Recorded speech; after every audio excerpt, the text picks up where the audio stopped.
there's an image that I keep pushed away in the back of my mind. Occasionally it makes its way out and I can see that horrid face once more. My limbs go numb and I can feel my throat begin to tighten as every grotesque detail can be seen in my mind's eye. No matter how hard I try to suppress it, there's no way to fully forget pure evil. I raised my children by myself. My wife had passed away in a car accident. She had been hit by a drunk driver running a red light. My daughter, Elizabeth, was 7 at the time, and my son, Nicholas, was only 4. To this day, the greatest challenge I faced in my life is having to tell them that their mother wasn't coming back.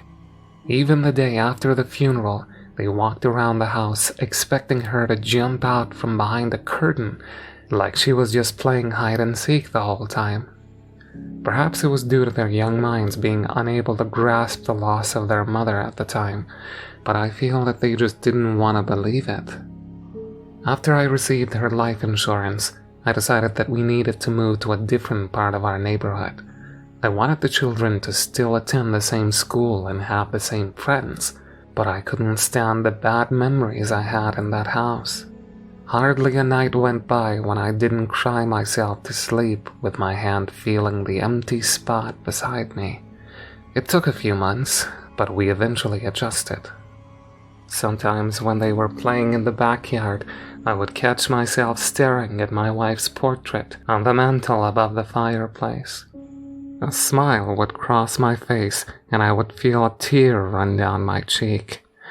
At this point, I no longer cried from sadness, but from happiness. I'd finally accepted that she was in a better place and our lives were going to get better. All of that changed the day I saw it in the woods behind our house. When we switched houses, we moved into one on the edge of our neighborhood. It was in a cul-de-sac directly across from one of my children's friends. Not only was it a great social location for them, but I also desired a small bit of isolation for myself. I would still have my own companions over for a drink, but I did enjoy just sitting on my back porch, watching the birds fly around the trees in the backyard. The trees went on for what seemed like eternity, giving me a feeling that I was the ruler of an endless domain that started in my backyard. One day while I sat in my chair with a bottle of beer in my hand and a book in the other, I heard Elizabeth call from the edge of our lawn. When I asked her what she wanted, she turned to me with wide eyes and a trembling hand outstretched and pointing towards the woods. I strained my vision to try and find what she saw, but was unable to. I rested my book and drink down on a nearby table and walked across the grass to meet my daughter. I placed a hand on her shoulder, pulled her close, and did my best to comfort her. "What has you so scared, darling? Is there a fox or something out there?" With her head still buried in my side, she shook it violently and continued to point. I followed her finger until I was staring at a large oak tree, about 10 feet from the edge of our lawn. The leaves scattered among its branches had changed colors, and a few of them littered the ground around the trunk. Beneath the roots that sprawled across the dirt, I spotted a hole. I had noticed the tree before, but never expected that there would be an animal living underneath it. "Honey, I can't help you if you don't tell me what's wrong. Now I'm going to ask you again. What is it that you saw?" Elizabeth took a deep breath and spoke with fear grabbing at her vocal cords. "That." I looked up from her and stared at the base of the tree.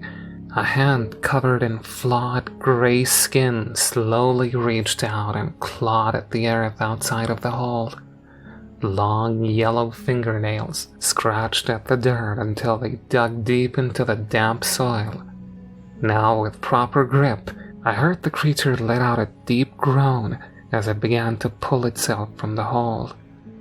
As more of its limbs came into view, I took notice of how frail this thing appeared. I watched the thin muscles of its arms flex under its sickly skin to pull itself further out the hole, revealing itself from the darkness underneath the tree. This unearthly creature lifted its head in the autumn sunlight, giving me the first glimpse of its face. It had sunken eyes and cheeks, causing the skin to be pulled tightly against its skull. Its bloodshot eyes would disappear from view as cracked eyelids slowly blinked. Greasy lumps of dark gray hair hung over the sides of its face and down the nape of its neck. The individual vertebrae of its spine pressed under its skin, shifting in a grotesque fashion as the body moved.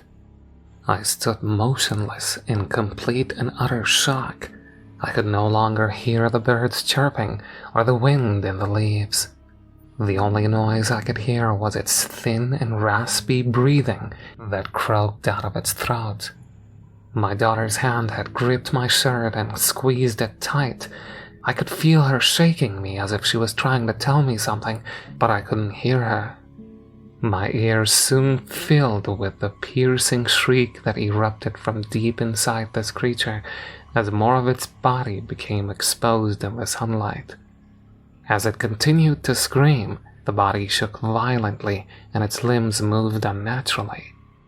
To this day, I'm not sure what made me grab my daughter and run, but I'm thankful that something finally made me move. Before I knew it, I was inside and had slammed the door shut. I turned the deadbolt and threw the latch at the top of the door. As I kept my eyes trained at the edge of our lawn for it to crawl onto the grass, I yelled at Elizabeth to go grab my gun from the drawer in my nightstand. She left and soon returned with the weapon grasped firmly in her hand. I took it from her and quickly disengaged the safety. I cocked it and stood ready to unload every single bullet into this hellish monstrosity. As I stood guard, I instructed my daughter to call the police and tell them to send officers out here. 2 squad cars arrived in less than 10 minutes. It was no coincidence that I bought a house within close proximity to the police station. As I followed 2 officers towards the edge of the backyard, all 3 of us with our weapons drawn, another stayed inside with my daughter. Although they approached the tree without much hesitation, I kept my distance, knowing what lurked inside that dark hole. With their weapons trained on the opening, one of them retrieved the flashlight from his belt and flashed it inside. What they found was nothing. They stuck their flashlight all the way inside until they could see every inch of that burrow. There was nothing inside of it. There wasn't a single trace of something ever being in there. The first thought that jumped into my mind was that they would think I was trying to stage some kind of hoax. However, they simply told me to keep an eye out for the creature and to call them if I ever saw it again. They also recommended that I keep a camera on me on the off chance that I could snap a picture of this thing. After comforting my daughter, they left us alone in my house. To this day, I'm convinced that they remembered my wife's death a few years prior and thought it best to not try claiming that I was running a prank on them. They probably figured that I'd had enough trouble in my life and that there was no need to fake something like this. The next day I went down to the hardware store and bought bags of cement. Little by little I shoveled the mixture into that hole until it spilled from the opening onto the ground. 4 years passed without me ever seeing any sign of it. Whenever it reared its ugly head again, it was in a way that I had not even imagined. My daughter had just turned 11, and I permitted her to have some friends over for a sleepover. I took the trouble to push all the furniture in our living room to one side and make a large area for them to put down their sleeping bags. I told Elizabeth that I wanted them to sleep inside because there had been sightings of coyotes around the area, but she didn't seem to buy it. She knew the real reason why I didn't want them outside at night, and she didn't disagree with that one bit. While I spent the night with Nicholas in our media room watching a movie, I would occasionally hear the girls laughing or letting out a playful scream. I tried telling myself that the screams were only due to some stupid game, but my mind tried telling me that something else could be the source. After the movie ended, I carried my boy upstairs and tucked him into bed. Afterwards, I peered from the railing of the stairs at the girls. asleep on the living room floor. They had arranged themselves such that they were around a toy lantern. With sleep pulling at my eyelids, I retreated to my room and fell asleep. The next thing I knew, I was awoken by the sound of glass hitting the floor and Elizabeth screaming. Instinctively, I grabbed the gun from the drawer in my nightstand and ran down the stairs. As I bolted into the living room, I noticed empty sleeping bags scattered around the floor. It didn't take me long to find the girls clustered into one corner of the room, with a lantern shared among them. The sickly yellow light emitted by the cheap bulb illuminated the fear on their faces. "Elizabeth, what the hell happened down here?" I asked as I stared at the broken window. Whatever had broken it had done so from outside. I was met with only the sound of crickets chirping in the night air. I turned to the girls in the corner and found them all pointing out the window. It was at that moment that an overwhelming sense of dread filled my body. I felt the urge to vomit as my mind raced to the only conclusion. It had come back. I bolted to the back door and threw it open. As I ran out into the yard, I yelled at the girls to call the police. My bare feet slammed onto the ground as I sprinted full force towards the forest at the edge of our lawn. By the time I reached the edge, the ankles of my sweatpants were soaked with dew.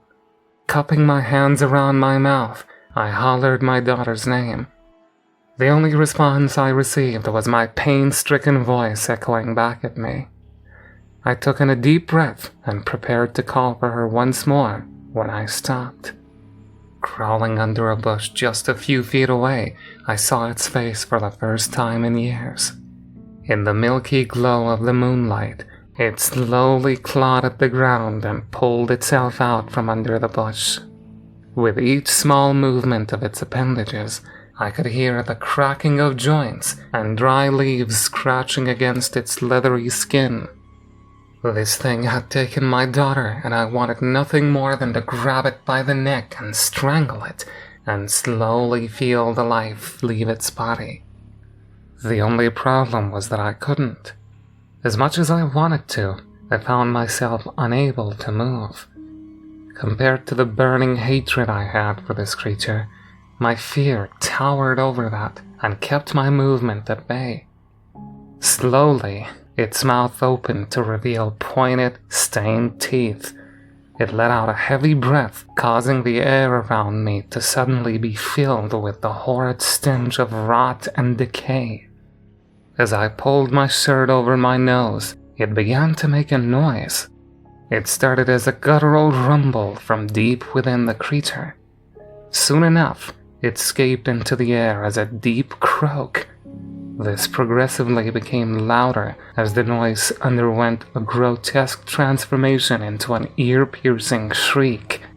I could feel my eardrums screaming for relief, causing me to throw my hands over my ears. This did little good, as the noise still managed to find its way into my head.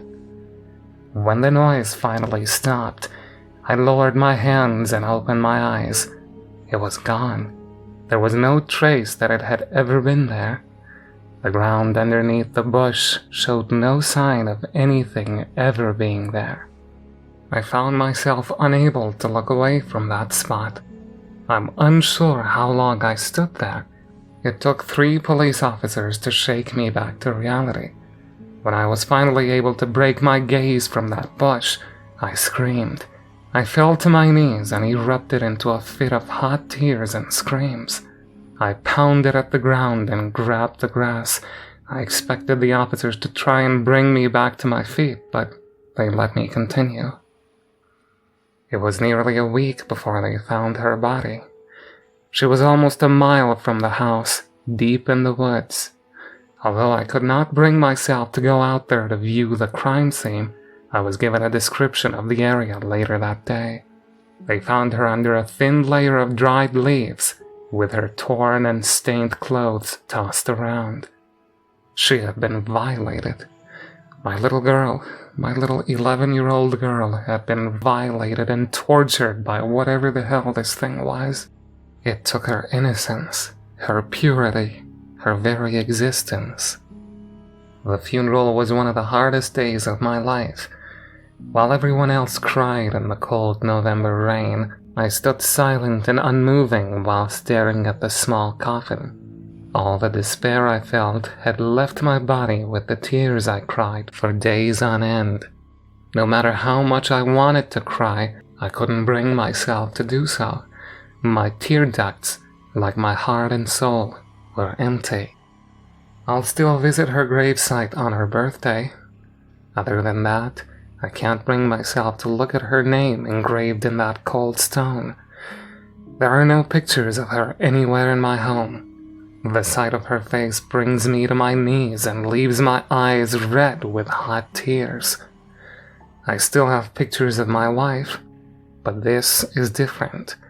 When the drunk driver who killed her was sentenced to life in prison without the possibility of parole, I had felt closure. Elizabeth is different. That creature is still out there. The thing that killed my daughter and violated her is still prowling somewhere in those woods.